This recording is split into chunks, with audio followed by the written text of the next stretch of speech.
বন্ধুরা, আপনাদের দাঁতেও কি পাথর জমে গেছে বা হলুদ হলুদ পলি পড়ে গেছে বা পান গুটকা বিড়ি সিগারেট খাওয়ার ফলে দাঁতে কালো কালো দাগ পড়ে গেছে বা ছোট বাচ্চাদের দাঁত পচে যাচ্ছে, মাড়ি দিয়ে রক্ত পড়ছে, তাহলে বন্ধুরা আজকে আমি আপনাদের সাথে সর্ষের তেল দিয়ে এমন একটা টোটকা শেয়ার করব যেটা ইউজ করলে পরে দাঁত আর মুখজনিত যত রকমের সমস্যা সব সমস্যা দূর হয়ে যাবে।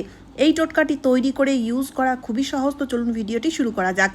বন্ধুরা, এই টোটকাটি তৈরি করার জন্য প্রথমেই আমাদের নিয়ে নিতে হবে ফিটকারি, যাকে ইংলিশে অ্যালামো বলা হয়ে থাকে। তো এই ফিটকারিটাকে কি করব, ফিটকারির একটা ছোট্ট টুকরো নিতে হবে, তারপরে আমাদের ফিটকারিটাকে কুটে নিতে হবে। বন্ধুরা, এখানে ফিটকারির মহিন পাউডার তৈরি করার আপনাদের কোনো দরকার নেই, কারণ ফিটকারির একটা ছোট্ট প্রসেস করব যার ফলে এই ফিটকারিটা আরও 10 গুণ পাওয়ারফুল হয়ে যাবে আর ফিটকারির মহিন পাউডার তৈরি হয়ে যাবে, যেটা কিনা এই রেমেডির জন্য খুবই অত্যন্ত গুরুত্বপূর্ণ। তো এখানে তার জন্য আমাদের নিয়ে নিতে হবে একটা তাওয়া, আর তাওয়াটাকে না গ্যাসের মধ্যে বসিয়ে একদম খুব অল্প আঁচে এই ফিটকারিটাকে না গরম করে নিতে হবে। যেই দেখবেন ফিটকারিটা গরম হবে, গরম হলেই ফিটকারিটা লিকুইড মতো হয়ে যাবে। তো দেখতেই পাচ্ছেন ফিটকারি গরম হলে কিন্তু এই রকম তরল হয়ে যায়। তারপরে আমাদের কি করতে হবে, যে দেখবেন ফিটকারিটা পুরোপুরিভাবে একদম লিকুইড মতো হয়ে গেছে, তখন গ্যাস বন্ধ করে দিতে হবে। গ্যাস বন্ধ করে দেওয়ার পর ঠান্ডা করে নিতে হবে। ঠান্ডা হওয়াতেই আবার এই ফিটকারিটা জমে যাবে। দেখতেই পাচ্ছেন একদম আগের মতো হয়ে গেছে।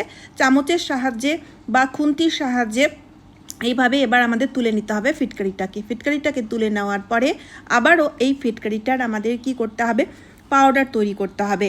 তো হামানদিস্তার সাহায্যে খুবই সহজে আমরা কুটে পাউডার তৈরি করে নেব। আর এইভাবে যখন ফিটকারির পাউডারটা করবেন না, তখন দেখবেন ফিটকারির একদম মহিন পাউডার তৈরি হবে, যেটা কিনা এই রেমেডির জন্য খুবই গুরুত্বপূর্ণ।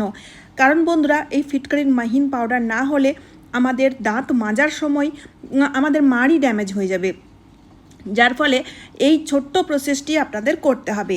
এবার আমাদের রেমেডিটি কিভাবে তৈরি করতে হবে চলুন দেখে নেওয়া যাক। তার জন্য এখানে আমি 1 গ্লাস জল নিয়েছি, জল একদম পরিষ্কার জল নিতে হবে।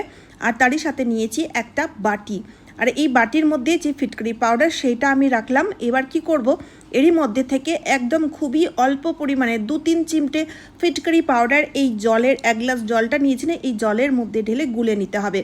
আর এই পাশে আমি যে বাটিটা নিয়েছি সেই বাটির মধ্যে যে ফিটকারিটা রয়েছে, অবশিষ্ট ফিটকারিটা, সেই ফিটকারির মধ্যে এবার আমি পাতিলেবুর রস মিশিয়ে দিয়েছি। আর 1 গ্লাস জলের সাথেও কিন্তু পাতিলেবুর রস মিশিয়ে দিলাম। পাতিলেবুর রস খুব অল্প পরিমাণে নিতে হবে, 10 থেকে 12 ফোঁটায় পাতিলেবুর রস নিতে হবে। তো বন্ধুরা, এই পাতিলেবুর মধ্যে রয়েছে ভরপুর পরিমাণের ভিটামিন সি, যা কিনা পায়রিয়ার মতো সমস্যা দূর করতে সাহায্যকারী। সকালবেলায় দাঁত মাজার সময় যে মাড়ি দিয়ে রক্ত পড়ে সেই সমস্যা ঠিক হয়ে যাবে। এরপরে বন্ধুরা আমাদের নিয়ে নিতে হবে একটা কাঁচা আলুর একটা ছোট্ট টুকরো গ্রেট করে নিতে হবে। গ্রেট করে নেওয়ার পরে এই আলুর রসটাকে আমরা ফিটকারির যে বাটিতে যে ফিটকারির পেস্টটা রয়েছে তার মধ্যে মিশিয়ে দেবো, আর তার সাথে সাথে জলের মধ্যেও মিশিয়ে দিতে হবে। আলুর রসও খুব বেশি দরকার নেই বন্ধুরা। আলুর মধ্যে রয়েছে স্টার্চ, যা কিনা দাঁতের মধ্যে যে পান গুটকা বিড়ি খাওয়ার ফলে যে কালো কালো দাগগুলো বসে গেছে না, সেই দাগগুলোকে সহজেই সফট করে দেবে, যার ফলে খুবই সহজেই সেই দাগগুলোকে ঘষাতেই পরিষ্কার হয়ে যাবে। এত বছর ধরে সেই দাগগুলো নিয়ে আপনারা সমস্যায় ভুগছেন, দেখতে খুব খারাপ লাগে, কারোর সামনে হাসতেও খারাপ লাগে, তাহলে এবার থেকে সেই সমস্যা দূর হয়ে যাবে। এরপরে বন্ধুরা বলি, আপনাদের যদি দাঁতের মধ্যে পোকা লেগে গেছে, মাড়িতে ইনফেকশন হয়ে গেছে বা বাচ্চাদের দাঁত যদি পচে গেছে, তো সেক্ষেত্রে আপনাদের একটা জিনিস অ্যাড করতে হবে, সেটা হচ্ছে কর্পূর। তো পুজোতে যেই কর্পূরের ইউজ হয় সেই কর্পূর, কিন্তু একদম 1 চুটকি মতো কর্পূর মিশিয়ে দেওয়ার পরে এবার আমাদের নিয়ে নিতে হবে সর্ষের তেল। বন্ধুরা, এই সর্ষের তেল দাঁতের হলদেটে ভাব দূর করতে সাহায্যকারী, দাঁতের মধ্যে জমে থাকা ময়লা নোংরাগুলোকে পরিষ্কার করতে খুবই সাহায্যকারী। সর্ষের তেল আর হলুদ মিশিয়ে যদি প্রত্যেক দিন দাঁত মাজা হয়, তাহলে আপনাদের দাঁতের মধ্যে কোনো রকম কোনো ময়লা নোংরা একদমই থাকবে না। এবার বন্ধুরা, এই রেমেডিটি কিভাবে অ্যাপ্লাই করতে হবে সেটা দেখুন। 3 পার্টে আমরা এই রেমেডিটিকে অ্যাপ্লাই করব। তো প্রথমেই আমাদের নিয়ে নিতে হবে, এখানে রেমেডিটি তৈরি হওয়ার পরে আমি নিয়েছি তুলোর মধ্যে এই যে বাটির মিশ্রণ, সেই মিশ্রণটি লাগিয়ে তুলোর দুটো ছোট ছোট বল তৈরি করে নিয়েছি। এবার কি করব, যে বাকি সলিউশনটি পড়ে রয়েছে, মানে তুলো দিয়ে সলিউশনটি তৈরি করার পরে যে অবশিষ্ট মিশ্রণটি রয়েছে, সেই মিশ্রণের মধ্যে এবার আমাদের টুথপেস্ট মিশিয়ে দিতে হবে। প্রত্যেক দিন দাঁত মাজার জন্য যেই টুথপেস্টের ইউজ আপনার বাড়িতে হয় সেই টুথপেস্টই আপনারা নিয়ে নিন। টুথপেস্ট নেওয়ার পরে ভালো করে মিশিয়ে নিতে হবে। টুথপেস্ট মেশানোতেই আপনারা দেখবেন ফ্লাপি হয়ে যাবে মিশ্রণটি। আর এই মিশ্রণটিকে ব্রাশের মধ্যে লাগিয়ে এবার আমরা ইউজ করব। তার আগে বলি, এই যে জলটা, এই জলটাকে এবার আমাদের কি করতে হবে, হালকা একটু গরম করে নিতে হবে, ঠিক আছে? ফোটানোর দরকার নেই, এখানে শুধুমাত্র হালকা একটু জলটাকে গরম করে নেব, মানে উষ্ণ গরম এই জলটার ইউজ আমাদের এই রেমেডিতে করতে হবে। তাই হালকা একটু গরম করে গ্লাসের মধ্যে আমি ঢেলে নিলাম। বন্ধুরা, এত উপকারী একটা রেমেডি শেয়ার করছি যেটা ইউজ করে অনেকেই উপকৃত হয়েছে, আপনিও উপকৃত হবেন। অবশ্যই ভিডিওটি পুরোটা দেখুন আর ভালোভাবে যেভাবে মানে বলা হয়েছে স্টেপ বাই স্টেপ প্রত্যেকটি জিনিস সেইভাবেই আপনারা রেমেডিটি তৈরি করে অ্যাপ্লাই করবেন। 7 দিনের মধ্যেই দেখবেন দুর্দান্ত রেজাল্ট। এবার বন্ধুরা, দাঁত মাজতে হবে কিভাবে। দাঁত মাজার সময় অবশ্যই আপনাদের মনে রাখতে হবে ওপর থেকে নিচে এইভাবে ব্রাশটাকে চারিপাশে ঘুরিয়ে ঘুরিয়ে আলতো হাতে ব্রাশ করতে হবে। কোনো মতে খুব বেশি ঘষাঘষি করবেন না, এতে মাড়ি ড্যামেজ হয়ে যাবে বা আপনাদের দাঁতও ক্ষয়ে যেতে পারে।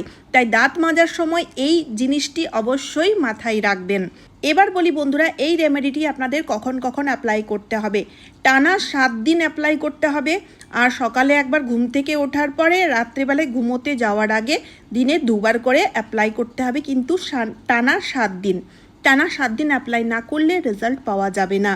তাই টানা 7 দিন আপনাদের এই রেমেডিটি অ্যাপ্লাই করতে হবে, দিনে 2 বার করে। আর এই রেমেডিটিকে স্টোর করে রাখবেন না। আপনারা যদি চালে ফিটকারি পাউডারটাকে স্টোর করে রাখতে পারেন, কিন্তু রেমেডিটি তৈরি করে স্টোর করে রাখবেন না।